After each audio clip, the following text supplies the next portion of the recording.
प्रधानमंत्री नरेंद्र मोदी ने देर रात वीडियो जारी कर छात्रों को भरोसा दिलाया। पेपर लीक रोकने के लिए कड़ा कानून लाने की बात कही तो कांग्रेस नेता राहुल गांधी ने प्रधानमंत्री के वीडियो पर निशाना साधा। उन्होंने सोशल मीडिया पर पोस्ट करते हुए लिखा, आधी रात को जारी इस बेकार से वीडियो से छात्रों की समझदारी का अपमान ना करें। छात्र धर्मेंद्र प्रधान के इस्तीफे की मांग कर रहे हैं। धर्मेंद्र प्रधान को पद से हटाएं, छात्रों की पिटाई करने वालों को सजा दें और छात्रों से माफी मांगे। अब ये बात जो राहुल गांधी कह रहे हैं वो पोस्ट मैंने आपके सामने रख दिया। इसमें मैं पहले जो दीपके कह रहे हैं वो भी शामिल कर लेती हूँ, फिर चर्चा करूंगी। अब राहुल गांधी की तरफ बीजेपी भी धर्मेंद्र प्रधान के इस्तीफे पर अड़ा हुआ है। आज बीजेपी और सरकार के बीच दोपहर 12:30 बजे कॉन्स्टिट्यूशन क्लब में बात होगी और माना यह जा रहा है कि इस दौरान प्रोटेस्ट को लेकर सोल्यूशन निकाला जा सकता है। सर ने अपना हंगर स्ट्राइक तोड़ दिया है तो इससे हमें बहुत ही खुशी और राहत मिली है, क्योंकि सोनम सर की जो लाइफ है वो इस देश के लिए बहुत ज़्यादा कीमती है। कॉकरोच जनता पार्टी का जो प्रोटेस्ट है जंतर मंतर पर वो वैसे ही चलता रहेगा जब तक धर्मेंद्र प्रधान इस्तीफा नहीं देते। सोनम सर का जो सेक्रीफाइस रहा है 26 दिनों का, उसे हम वेस्ट नहीं जाने देंगे। जो दिल्ली पुलिस ने ब्रूटैलिटी करी है स्टूडेंट्स के अगेंस्ट, उन स्टूडेंट्स की जो सेक्रीफाइस थी उन्हें हम वेस्ट नहीं जाने देंगे।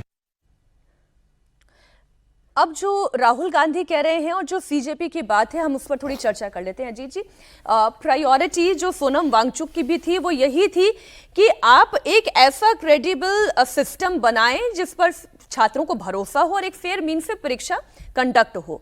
ठीक, जैसे उन्हें यह आश्वासन मिला तब उन्होंने अपना अनशन खत्म किया और केंद्रीय मंत्रियों के सामने यह अनशन खत्म हुआ। तो जब आप क्रेडिबिलिटी लाने की बात कर रहे हैं, आप ये भी कह रहे हैं कि कंपनसेशन भी दिया जाएगा जिन छात्रों ने आत्महत्या की है नीट पेपर लीक की वजह से, और उसकी भी राशि जो अभी मैं सुन पा रही हूं एक ठीक राशि होगी कंपनसेशन की भी।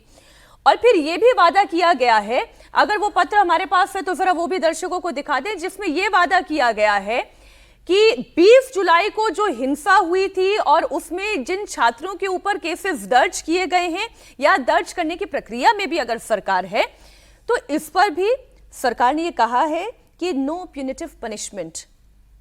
अब ये बात, अब ये तीन चीजें जो हैं ये सरकार अपनी तरफ से आश्वासन दे रही है, पर राहुल गांधी ये कह रहे हैं कि इस्तीफा इस्तीफा इस्तीफा, मोदी माफी मांगी। इसमें स्ट्रक्चरल रिफॉर्म की एक मांग नहीं है। बिल्कुल ठीक बात है। और राहुल गांधी इस पूरे आंदोलन में कहीं स्टेक होल्डर नहीं थे। एक तो वो बहुत देर से आए और अभी भी दुरुस्त नहीं है उनका सारा स्टैंड। उनको अपनी पॉलिटिक्स करनी है और वो पॉलिटिक्स चलेगी, सरकार को उसकी कतई परवाह नहीं है। वो पार्लियामेंट इस बात पर अड़े रहें कि हम संसद नहीं चलने देंगे, लोकसभा राज्यसभा में कार्रवाई नहीं होने देंगे, ये वो करते रहें, उसकी सरकार को कतई कोई परवाह नहीं है। उनके आंदोलन के बीच में भी सरकार जब चाहेगी अगले हफ्ते से जो बिल पास कराना चाहेगी वो बिल पास हो जाएगा, उसमें कोई समस्या सरकार को नहीं है। सरकार को चिंता इन बच्चों की थी, छात्रों की थी, युवाओं की थी, सोनम वांगचुक के आंदोलन की थी और पूरे देश में जो इस आंदोलन का दायरा फैल रहा था, जिस तरह की घटनाएं हो रही थी उसको लेकर के थी।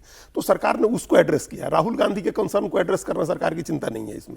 अगर राहुल गांधी का अपना कंसर्न होता तो वो 1.5 महीने तक गायब नहीं रहते और एक दिन 17 जून को कोटा जाकर के और 22 दिन के लिए विदेश नहीं चले जाते। उनका कोई कंसर्न नहीं था इस मामले में और अभी भी नहीं है। वो मौके का लाभ उठाना चाह रहे हैं, इस अवसर का लाभ उठाना चाह रहे हैं। इससे ज्यादा उनका कोई स्टेक नहीं है। स्टेक सोनम वांगचुक का था, बच्चों का था, छात्रों और युवाओं का था और उनके जो सबसे बड़े कंसर्न हैं वो ये था, वो ये है। सबसे पहला तो यही है कि आप स्ट्रक्चरल रिफॉर्म करें, जो सोनम वांगचुक ने 20 जुलाई से कहना शुरू किया कि आप संसद में इस पर चर्चा कराइए। और संसद में चर्चा के बगैर कोई भी समाधान नहीं निकल सकता, इस बात को समझना चाहिए।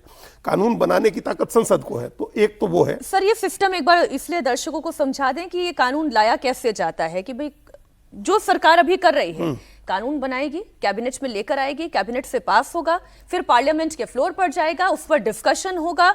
अगर संजीदगी है विपक्ष की तो वो इस डिस्कशन में शामिल होगी। बिल्कुल। लेकिन मांग तो विपक्ष की यही है ना कि उन्हें इस्तीफा चाहिए, पर सरकार का स्टैंड साफ है कि भाई हम काम करेंगे, इस्तीफा नहीं होगा। नहीं, हम यही है कि जो आप चर्चा में शामिल होइए और कोई आपके पास कोई रचनात्मक सुझाव है तो आप दीजिए कि इस बिल में शामिल किया जाए। ये आप सुझाव दीजिए वहां सरकार को इस बिल के ऊपर। धर्मेंद्र प्रधान का इस्तीफा जो है एक लोक लुभावन चीज की जरूरत होती है किसी भी आंदोलन को गति देने के लिए। अगर ये कह के आंदोलन नहीं शुरू हुआ होता तो आंदोलन शुरू नहीं होता। 6 जून को अभिजीत दीपके आकर के जो बैठे, अगर वो कहते कि हम शिक्षा में सुधार के लिए प्रदर्शन करने जा रहे हैं तो कोई उनके आंदोलन में शामिल होने नहीं जा रहा था। एक लोक लुभावन बात कही जाती है कि हम केंद्रीय मंत्री धर्मेंद्र प्रधान का इस्तीफा मांगने के लिए आंदोलन कर रहे हैं। ये एक बार्गेनिंग चिप है अभी भी सीजेपी के हाथ में, जिसको वो रखेगी। सरकार की तरफ से ये 3 चीजें रखी जाएंगी और ये बहुत ही इंपॉर्टेंट चीज है जो सोनम वांगचुक ने मांग की है कि छात्रों के ऊपर कार्रवाई आप जो करने हैं उनके नाम तो सरकार भी सहमत हो गई है। ये सबसे बड़ी चीज है, क्योंकि हमको लोगों को पता है कि जब सारे लोग उठ करके चले जाएंगे तो जिनका नाम होगा उनको अपनी लड़ाई खुद लड़नी होगी।